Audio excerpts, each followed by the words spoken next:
Hello dear students, welcome to Chem Class Academy. Today discuss about C-14 isotope. In this session we discuss about C-14 isotope. మనం ఈరోజు జరగబోయేటువంటి క్లాస్లో C-14 isotope గురించి తెలుసుకుందాం. అయితే last క్లాస్లో మనం కార్బన్ ఐసోటోప్స్ వాటి యొక్క రకాల గురించి తెలుసుకున్నాము. అయితే మనకు కార్బన్ ఐసోటోప్స్ దాదాపు 15 రకాలు కలవు. 15 టైప్స్ ఆఫ్ కార్బన్ ఐసోటోప్స్. అవి C8 నుండి C22 వరకు. C8 నుండి C22 వరకు. అయితే మనకు 15 రకాలని ఉన్నటువంటి కార్బన్ ఐసోటోప్స్ మనకు ప్రధానంగా 3 మాత్రమే మనకు ఇంపార్టెంట్. అవి C12, C13 అండ్ C14. ఇవి మనకు సహసిద్ధంగా లభిస్తాయి.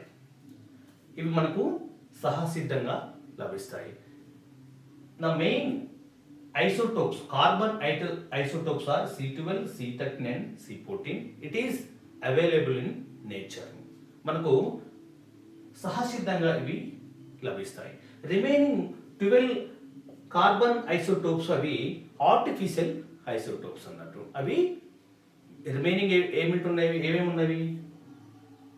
C8 నుండి C11, అదేవిధంగా C15 నుండి C22 వరకు. ఇవి అన్ని artificial isotopes, artificial carbon isotopes. అయితే ఈ క్లాస్లో ఈ సెషన్లో మనము ప్రత్యేకంగా C14 ఐసోటోప్స్ గురించి మాత్రమే తెలుసుకుందాం.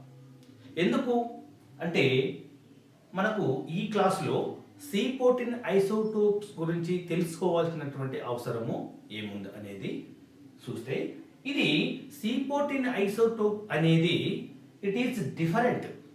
వీటికి మనకు 3 అతి ప్రాముఖ్యత ఉన్నటువంటి కార్బన్ ఐసోటోప్స్ అనేవి మనకు 3 అవి C12, C13 అండ్ C14. అయితే మనకు C14 అనేది ఈ క్లాస్లో తెలుసుకోవాల్సినటువంటి అవసరము ఏముంది? అయితే ఇట్ ఈస్ డిఫరెంట్. ఇది మనకు డిఫరెంట్ ఐసోటోప్గా చెప్పవచ్చు.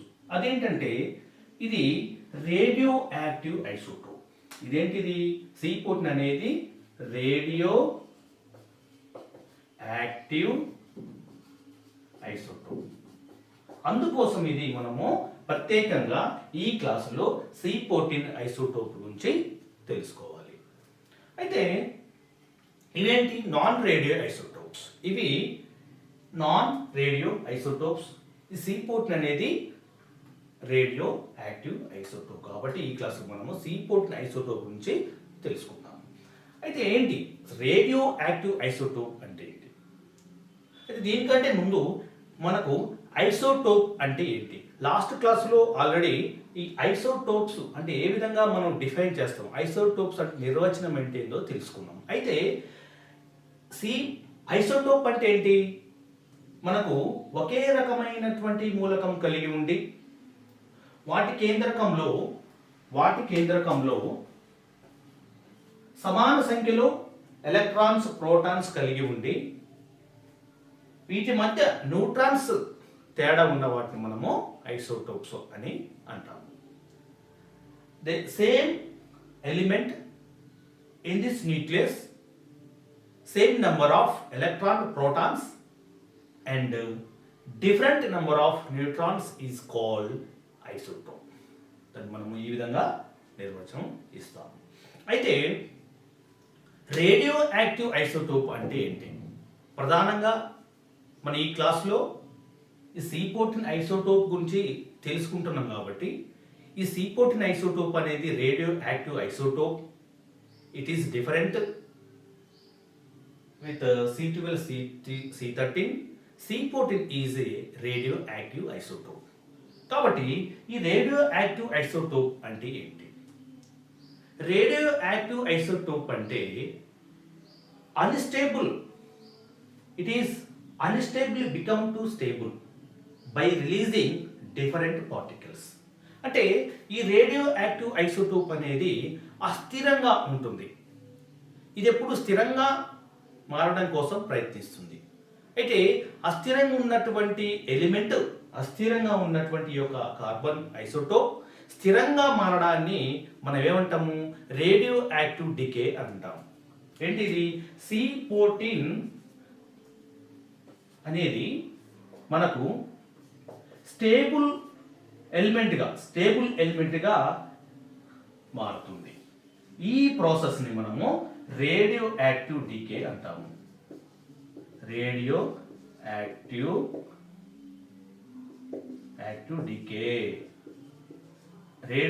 డికే అంటాం. అంటే ఏంది? రేడియో యాక్టివ్ ఐసోటోప్ అంటే ఏంది?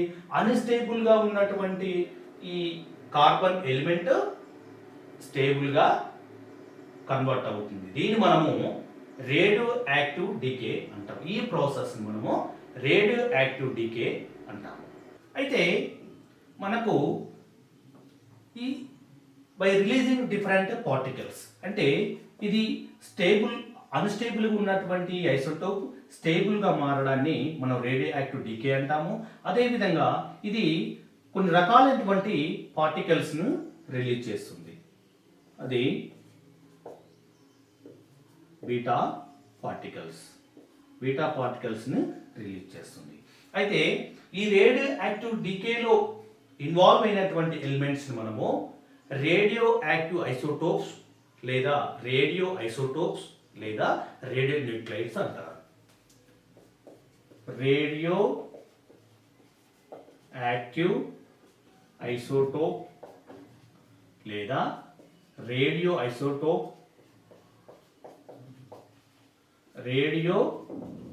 న్యూక్లైడ్స్ అంటారు. ఏవైతే ఈ రేడియో యాక్టివ్ డికేలో పార్టిసిపేట్ అయినటువంటి ఎలిమెంట్స్ మనము రేడియో యాక్టివ్ ఐసోటోప్ లేదా రేడియో న్యూక్లైడ్స్ అని అంటాము. అయితే ఇది మనము అన్స్టేబుల్ అన్నాము, ఇది స్టేబుల్. ఇవేంటి? మనకు C12 C13 అనేది స్టేబుల్, ఇది అన్స్టేబుల్ ఎలిమెంట్, అన్స్టేబుల్ అన్నాం. అయితే ఇవి C12 అంటే రిమైనింగ్ ఉన్నటువంటి ఏవైతే carbon C12 artificial carbon isotopes అవి అన్స్టేబుల్, అవి కూడా రేడియో యాక్టివ్ ఐసోటోప్ అయినప్పటికీ అవి ఆర్టిఫిషియల్ రేడియో యాక్టివ్ ఐసోటోప్స్. ఇవి మనకు నేచురల్ లభించినప్పటికీ దీనిలో C-14 మాత్రమే రేడియో యాక్టివ్ ఐసోటోప్, ఇవి non radioactive isotope. Radioactive isotope అంటే unstable is become to stable. అయితే ఈ యొక్క life artificial radioactive isotopes అని వాటి యొక్క లైఫ్ టైము ఇట్ ఈస్ సెకండ్స్లలో మరి మినిట్స్లో మాత్రమే ఉంటుంది. అయితే ఈ C-14 ఐసోటోప్ యొక్క లైఫ్ టైము దాదాపు మనం ఎట్లా మెజర్మెంట్ చేస్తాము? దీన్ని మనం ఆఫ్ లైఫ్ అని అంటాము. C-14 యొక్క ఆఫ్ లైఫ్ 5730 ఇయర్స్. దీని యొక్క లైఫ్ టైం ఎంత? ఆఫ్ లైఫ్ టైం ఎంత? 5730 సంవత్సరాలు.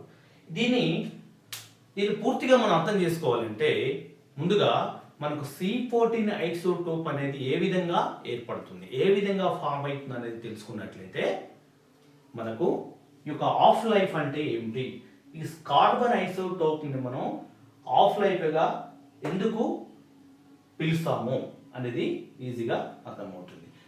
The formation of C-14 isotope formation. మనకు ఈ కార్బన్ ఐసోటోప్ అనేది ఏ విధంగా ఏర్పడుతుంది, ఏ విధంగా ఫామ్ అవుతుంది అనేది తెలుసుకుందాము. మనకు ఆల్మోస్ట్గా ఎర్త్ అట్మాస్ఫియర్లో తీసుకున్నట్లయితే ఎర్త్ అట్మాస్ఫియర్ గా తీసుకున్నట్లయితే ఎర్త్ అట్మాస్ఫియర్లో దాదాపు 78% nitrogen gas and oxygen 22%. The remaining different gas also present, that is like argon, it is very less amount. అయితే మేజర్గా మనకు ఈ ఎర్త్ అట్మాస్ఫియర్లో 78% నైట్రోజన్ గ్యాస్ ఉంటుంది, 22% ఆక్సిజన్ ఉంటుంది. అయితే మనకు సన్ నుండి కాస్మిక్ రేస్ అనేది ప్రొడ్యూస్ అవుతాయి. మన సన్ నుండి కాస్మిక్ రేస్ ప్రొడ్యూస్ అవుతాయి.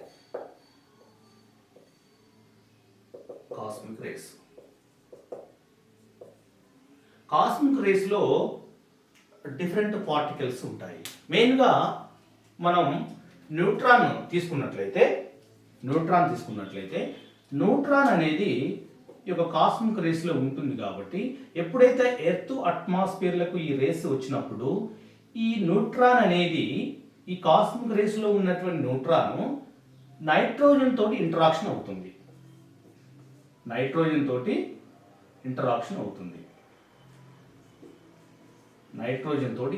అవుతుంది. అప్పుడు మనకు C-14 ఐసోటోప్ అనేది ఏర్పడుతుంది. అంటే ఎప్పుడైతే నైట్రోజన్ ఎలిమెంట్ అట్మాస్ఫియర్లో ఉన్నటువంటి ఎర్త్ అట్మాస్ఫియర్లో ఉన్నటువంటి నైట్రోజన్ గ్యాస్ తోటి ఈ కాస్మిక్ రేస్లో ఉన్నటువంటి నైట్రోజన్ అనేది ఇంట్రాక్షన్ అయిన తర్వాత మనకు C-14 ఐసోటోప్ అనేది ఏర్పడుతుంది. So the neutron bombardment with nitrogen gas, so then to form C-14 isotope. ఈ విధంగా మనకు C-14 ఐసోటోప్ అనేది ఏర్పడుతుంది. అయితే ఈ ఎర్త్ అట్మాస్ఫియర్లో ఉన్నటువంటి నైట్రోజన్ తోటి ఎప్పుడైతే న్యూట్రాన్ ఇంట్రాక్షన్ అయిన తర్వాత C-14 ఐసోటోప్ ఏర్పడిన తర్వాత అప్పుడు ఈ అట్మాస్ఫియర్లో ఉన్నటువంటి ఆక్సిజన్ తోటి ఈ యొక్క C-14 ఐసోటోప్ అనేది ఆక్సిడేషన్ చెంది మనకు కార్బన్ డైఆక్సైడ్ అనేది ఏర్పడుతుంది. ఈ కార్బన్ డైఆక్సైడ్ అనేది ఫోటోసింథసిస్లో ఇన్వాల్వ్ అవుతుంది. ఈ యొక్క C12 C-14 ఐసోటోప్ అనేది ఆక్సిజన్ తోటి ఆక్సిడేషన్ చెంది కార్బన్ డైఆక్సైడ్ అనేది ఏర్పడుతుంది. ఈ కార్బన్ డైఆక్సైడ్ అనేది ఫోటోసింథసిస్లో ఇన్వాల్వ్ అవుతుంది. ఇన్వాల్వ్ అయిన తర్వాత ఈ C-14 అనేది ప్లాంట్లోకి ఎంటర్ అవుతుంది. అప్పుడు ప్లాంట్ ఎంటర్ అయినటువంటి ఈ C-14 ఐసోటోపు ఎనిమల్స్ గాక ఈ ప్లాంట్స్ తీసుకున్నట్లయితే ఈ C-14 ఐసోటోప్ అనేది ఎనిమల్స్ లోకి ఎంటర్ అవుతుంది. ఎప్పుడైతే ఈ ప్లాంట్స్ ఎనిమల్స్ మానవుడు తీసుకున్నట్లయితే హ్యూమన్ బీయింగ్ తీసుకున్నట్లయితే ఈ C-14 ఐసోటోప్ అనేది హ్యూమన్ బీయింగ్ లో కూడా ఎంటర్ అవుతుంది. అంటే మానవుని శరీరంలో కూడా C-14 ఐసోటోప్ అనేది ఎంటర్ అవుతుంది. ఈ విధంగా మనకు C-14 అనేది ఏర్పడుతుంది. అదేవిధంగా C-14 ఐసోటోప్ అనేది ఫోటోసిన్ ద్వారా ప్లాంట్ నుండి ఎనిమల్స్లోకి, మరి ఎనిమల్ను మానవుడు తీసుకోవడం వల్ల ఈ C-14 ఐసోటోప్ అనేది మానవ శరీరంలోకి ఎంటర్ అవుతుంది. అప్పుడు ఎప్పుడైతే ఈ యొక్క ప్లాంట్ కానీ ఎనిమల్స్ కానీ మానవుడు కానీ డెడ్ అయినప్పుడు, చనిపోయినప్పుడు ఈ యొక్క ప్రాసెస్ అంతా ఆగిపోతుంది. ఏంది? ఫోటోసిన్సిస్ అనేది ఆగిపోతుంది. అయితే అప్పటికి అంటే మనకు C12 C13 C14 అనే ఐసోటోప్స్ ఎప్పుడైతే మనం ఈ యొక్క డెడ్ అయినటువంటి శిలాజాలు అంటే డెడ్ అయినటువంటి ఆబ్జెక్ట్గా తీసుకున్నట్లయితే మనకు దాంట్లో C12 అనేది 98.9% అండ్ 1% C13 ఉంటుంది. అదే 0.001% ఈ యొక్క C14 ఐసోటోప్ అనేది ఈ యొక్క ఆబ్జెక్ట్లో ఉంటుంది. అయితే మనం ఎట్లా అంటే C14 ఐసోటోప్ని మనం ఏ విధంగా ఆఫ్ లైఫ్ అని చెప్పినాం కదా, ఆఫ్ లైఫ్ మనం ఎట్లా మెజర్మెంట్ చేస్తామని అంటే, ఫర్ ఎగ్జాంపుల్ మనం ఏదైనా ఈ యొక్క ఆబ్జెక్ట్ని తీసుకున్నట్లయితే, కార్బన్ రిలేటెడ్ ఆబ్జెక్ట్గా తీసుకున్నట్లయితే దాంట్లో 1,00,000 కోట్ల C12 ఐసోటోప్స్ ఉంటే ఒక C14 ఐసోటోప్ మాత్రమే ఉంటుంది. ఒక C14 ఐసోటోప్ మాత్రమే ఉంటుంది. అదేవిధంగా 5,00,000 కోట్ల C12 ఆటమ్స్ గాక మనం తీసుకున్న ఆబ్జెక్ట్లో ఉన్నట్లయితే దాంట్లో 5 C14 ఐసోటోప్ ఆటమ్స్ మాత్రమే ఉంటాయి. అదేవిధంగా 50,00,000 కోట్ల C12 ఐసోటోప్స్ ఉన్నట్లయితే ఇవి 50 C14 ఐసోటోప్ మాత్రమే ఈ యొక్క ఆబ్జెక్ట్లో ఉంటాయి. అయితే మనకు ఈ యొక్క C14 ఐసోటోప్ అనేది అన్స్టేబుల్ అని చెప్పడం జరిగింది. అంటే రేడియో యాక్టివ్ ఐసోటోప్ ఇది అన్స్టేబుల్ కాబట్టి మనం ఏం చెప్తుంది, దీని ఒక హాఫ్ లైఫ్ ఎంత, 5,730 ఇయర్స్. ప్రతి 5,730 సంవత్సరాలకు ఒకసారి 50 ఉన్నటువంటి, ఫర్ ఎగ్జాంపుల్ మనం తీసుకున్న ఆబ్జెక్ట్లో 50 C14 ఐసోటోప్స్ ఉన్నట్లయితే 5,730 సంవత్సరాలకు ఒకసారి దీంట్లో half of the C14 isotope అనేది మనకు నైట్రోజన్ ఎలిమెంట్ గా కన్వర్ట్ అవుతుంది. మరి రిమైనింగ్ C14 ఐసోటోప్ అనేది 25 ఉంటాయి.